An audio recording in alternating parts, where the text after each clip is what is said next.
you shared a small cell with 30 men. You slept on a concrete floor. The lights were on 24/7. You say you wrapped a T-shirt around your eyes to keep out the light.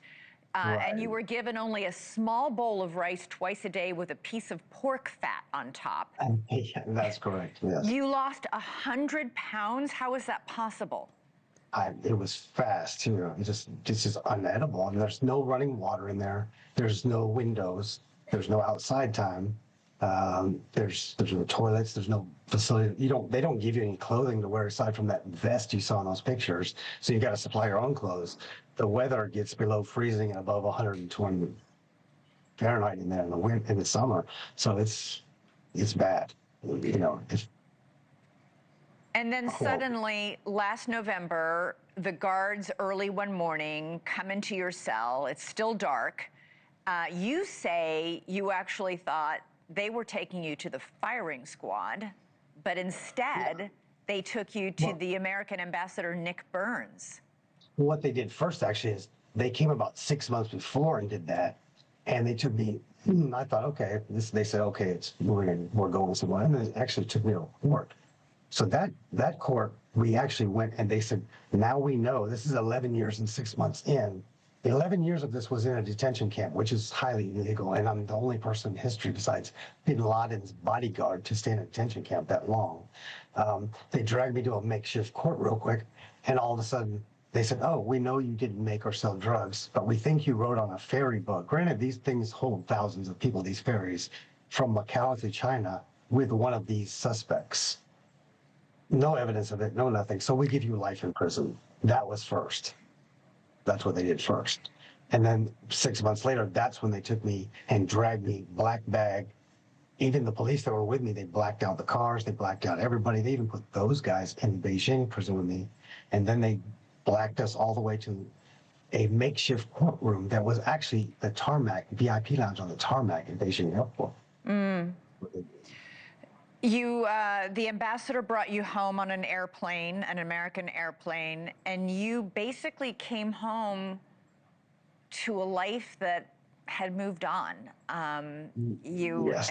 During the 12 years you were held, your mom had to sell your house in order to fund the efforts to get you back from China. You had no job. Yeah, she's had to sell everything. We spent over $1 million on the lawyers just in China. They're completely useless. $1 million on lawyers? Yeah, over $1 million on lawyers, and they're completely useless. And your mom is not a wealthy person. She basically sold everything she could. Right. Yeah, came home to basically nothing. You've been to my mom's place where she was at while I was gone. Yeah, and I've talked to your mom several times. So how is it, I ask this question as we watch, for example, in Israel yesterday, all those hostages being freed after 2 years of horrific captivity in these tunnels underground, 2 years of torture. You had 12 years. How does a human being recover from something like that?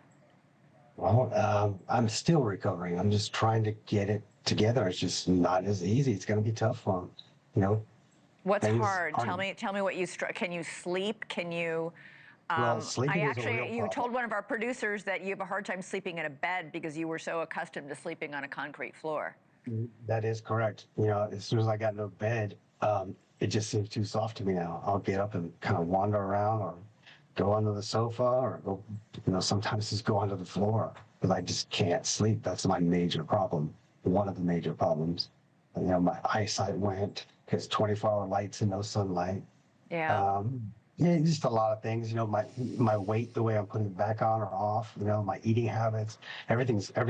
My clock's messed up completely. Everything's messed up. Your mom has set up a GoFundMe page for folks who might want to help you get back on your feet. We know that you were taken and used as a pawn by the government of China in order for them to be able to get a couple of their convicted spies back. It is a tough road for anyone to come out of what you've been through, Mark. I wish you nothing but success. I hope things get better soon, and I'm so glad to see you back in Texas. Give your mom my best. I will do that. And I'll talk to you again soon. I hope so. All right, take care, Mark.